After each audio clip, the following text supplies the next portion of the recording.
সকালে স্কুলে গিয়ে জানতে পারি আজকে স্কুল বন্ধ, তাই ফেরার পথে সাইকেলটা একটু ঠিক করিয়ে নিয়ে আসলাম। 1 মাস ধরে সাইকেলে হাওয়া না দেওয়ার জন্য সাইকেলটা খুবই বাজে হয়ে গেছিল। হাওয়া দেওয়াতে সাইকেলে একটা নতুন জীবন ফিরে পেল। বিকালে খুব ভাজাপোড়া খেতে ইচ্ছা করছিল, কিন্তু এখন আর বাইরে যেতে ইচ্ছা করছিল না, কারণ যেহেতু আমি সারাদিন প্রায় বাইরেই থাকি। রান্নাঘরে গিয়ে দেখি ময়দা, সাদা তেল, কুমড়ো সবই আছে, তাই ভাবলাম আজকে কুমড়োর চপই বানানো যাক। প্রথমে কুমড়োগুলোকে ছোট ছোট করে কেটে নিলাম, তারপর ময়দার মধ্যে লবণ, হলুদ, জিরে গুঁড়ো, লঙ্কা গুঁড়ো আর এভারেস্টের মশলা দিয়ে একটা থিক বেটার বানিয়ে নিলাম। এখানে আমি ব্যাটারটাকে টেস্ট করে দেখছিলাম যে লবণ ঠিকঠাক আছে কিনা, তা দেখলাম পুরো পারফেক্ট আছে। এদিকে কড়াই বসিয়ে দিয়েছি গরম হওয়ার জন্য, তারপরে দিয়ে দিলাম তেল। আমি ইউটিউবে দেখেছিলাম ব্যাটারের মধ্যে গরম তেল দিলে চপটা ভালো ফুলে ওঠে আর অনেকক্ষণ মুচমুচে থাকে, তো সেই মতে আমিও একটু গরম তেল দিয়ে ব্যাটারটাকে ভালো করে মেখে নিলাম। এদিকে তেল গরম হয়ে গেছে আর আমি এক এক করে সব কুমড়োগুলো তেলের মধ্যে ছেড়ে দিচ্ছিলাম। প্রথমে আমার ব্যাটারটা একটু পাতলা হয়ে গিয়েছিল, তার জন্য আর একটু ময়দা দিয়ে ব্যাটারটা পুরো ঠিক করে নিলাম। এদিকে প্রথম চপ হয়ে গেছে, কিন্তু এটা একটু পাতলা হয়ে গেছে, পরেরগুলো দেখা যাক কেমন হয়। প্রথমবারে ভাজাগুলো একটু ওভারকুক হয়ে গেছিল, তার জন্য একটু তিতা তিতা লেগেছিল, কিন্তু পরের বারটা তোমরা দেখেই বলো কেমন হয়েছে। এটা পুরো পারফেক্ট ভাজা হয়েছে। আর আগেরটা দেখো আর এখনকারটা দেখো, কোনটা বেশি ভালো লাগছে কমেন্টে জানিও।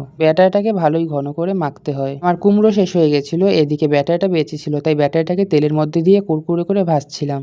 এখন আমার ভয়েস ওভার দেওয়ার সময় খেতে ইচ্ছা করেছে, লাল পড়ে যাচ্ছে একদম, পুরো চপচপই সেন্ট বেরাচ্ছিল এটা থেকে।